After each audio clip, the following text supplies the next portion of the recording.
লেখা সস্তা চিত্রনাট্য।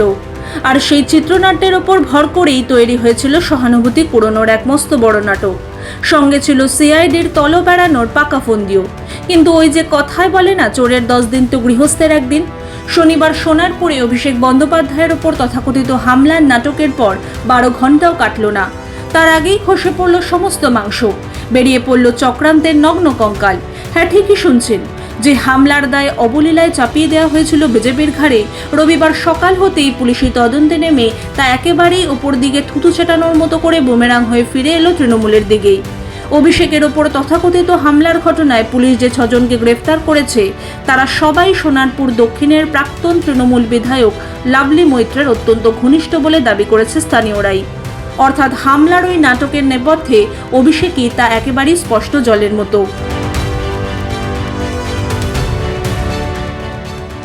ভোটে গো হারাহারের ধাক্কা কাটিয়ে 26 দিন পর শনিবারই প্রথম রাজনৈতিক কর্মসূচিতে রাস্তায় বেরিয়েছিলেন অভিষেক। কিন্তু ওই কথায় আছে না, স্বভাব যায় না মোলে, তেমনি হেরে ভূত হয়েও ষড়যন্ত্র করার স্বভাব যায়নি যুবরাজের। কিন্তু এবারে তিনি যে তার পিসির থেকে এখনও অনেক পিছিয়ে, হাতে নাতে তা প্রমাণিত হলো শনিবারই। তার 3টি চক্রান্ত ধরা পড়ে গেল কয়েক ঘন্টার মধ্যেই। ষড়যন্ত্র নাম্বার 1, প্রথমে সোনারপুরের তৃণমূল কর্মী সঞ্জু কর্মকারের মৃত্যুকে ভোট পরবর্তী হিংসা বলে দেদার অপপ্রচার চালালেন অভিষেক। রাজনৈতিক ফায়দা তুলতে একটা মৃত্যুকে নিয়ে নোংরা রাজনীতি করার চেষ্টা করলেন তিনি। ওদিকে সঞ্জু কর্মকারের আত্মীয়রাই বলছেন তার মৃত্যু ঘটেছে অসুস্থতার জেরে।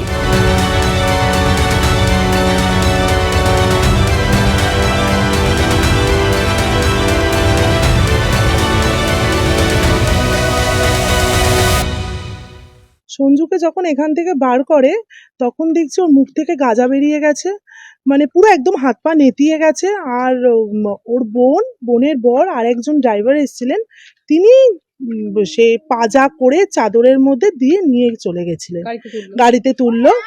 আমরা যখন জিজ্ঞেস করলাম ওর কি হয়েছে, কাকিমা বলছে যে এরকম সকালবেলা আমি পড়ে গেছিলাম, তো ও তো আমার সাথে কথা বলতে বলতেই ধপ করে বসে পড়লো, তারপরেই অসুস্থ হয়ে গেল।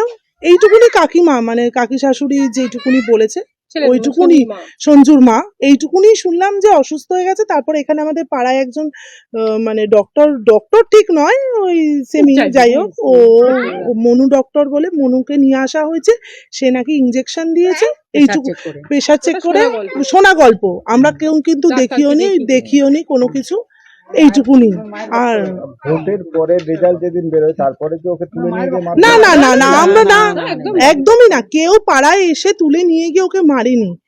ও হয়তো কোনো ওই আমাদের ফ্রেন্ডস ক্লাব বলে ওখানে একটা ক্লাব রয়েছে, এখান থেকে বেরিয়ে গেলে ওখানে গিয়ে ওখানে ওকে ডাকা হয়েছে না কি হয়েছে, ও আড্ডা মারতে গেছে, ওরকমই ঘটনা শুনেছি। যে সবাই মিলে ওকে কারা মেরেছে সেটাও আমরা জানি না, কিন্তু মার খাওয়ার পর ও পুরো সুস্থ ছিল, দিব্যি ঘোরাফেরা। 15 দিন আমরা তো দেখেছি, 20 দিন, ওর মধ্যে কোনো রকম চেঞ্জেস দেখিনি। ও ঘুরেছে ফিরেছে সবার সাথে, আমাদের সাথে হাসি গল্প করে, ওর বন্ধুরাও, কোনো কিছুই ওর মধ্যে সিমটম, একটা শরীর খারাপ হলে তো সিমটম হয়, সেই সিমটমটা কিন্তু আমরা কোনো দেখিনি। নেশা করতো, আর খুব নেশা করতো, এইটুকুনি জানি।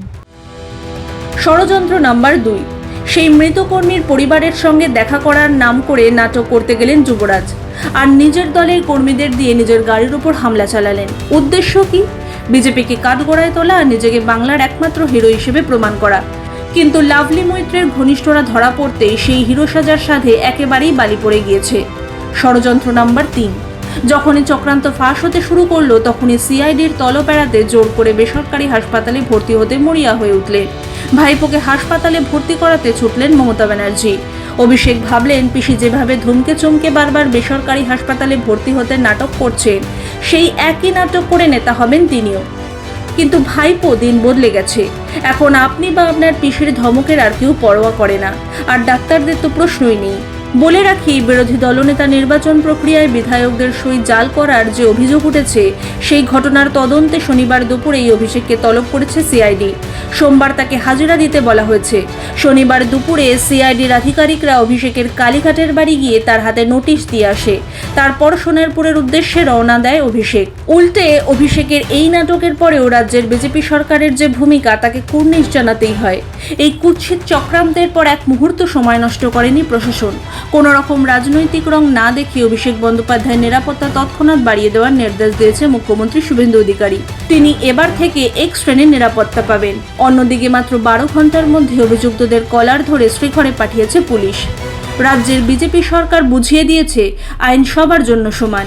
বিরোধী দলের নেতার ওপর হামলা হলেও সরকার তার নিরাপত্তা নিশ্চিত করবে। আবার একই সঙ্গে আপনি যদি সহানুভূতি পাওয়ার জন্য নিজের ওপর নিজেই হামলা চালিয়ে নাটক করেন, তবে চক্রান্তের শেষ পর্যন্ত খুঁজে বের করে দোষীদের জেলে ভরতেও এই সরকার দুবার ভাববে না। পশ্চিমবঙ্গের মানুষ কিন্তু বোকা নয়। সহানুভূতি কুড়োনোর আর সিআইডির জেরা থেকে বাঁচার জন্য আর কত নিচে নামবেন ভাইপো? নিজের দলের লোকেদের দিয়ে নিজের ওপর হামলা করিয়ে তদন্ত এড়ানোর ফোন দিয়ে আর কাজ করছে না যুবরাজ। এবার জবাব দিন এই চক্রান্তের আসল মাস্টার মাইন্ডকে। জনগণের সামনে পিসি ভাইপোর এই কাঁচা হাতের চিত্রনাট্য পুরোপুরি ফ্লপ। মানুষ বুঝে গেছে চিকিৎসা নয়, পেট বাঁচাতে হাসপাতালে ভর্তির চেষ্টা করছিলেন অভিষেক। আপনার কি মনে হয় এই নোংরা নাটক নিয়ে আপনাদের মতামত জানান কমেন্ট বক্সে। ভিডিওটি ভালো লাগলে লাইক, শেয়ার, কমেন্ট করতে কিন্তু ভুলবেন না। আর চ্যানেলটি অবশ্যই সাবস্ক্রাইব করুন। ব্যুরো রিপোর্ট, মাধ্যম।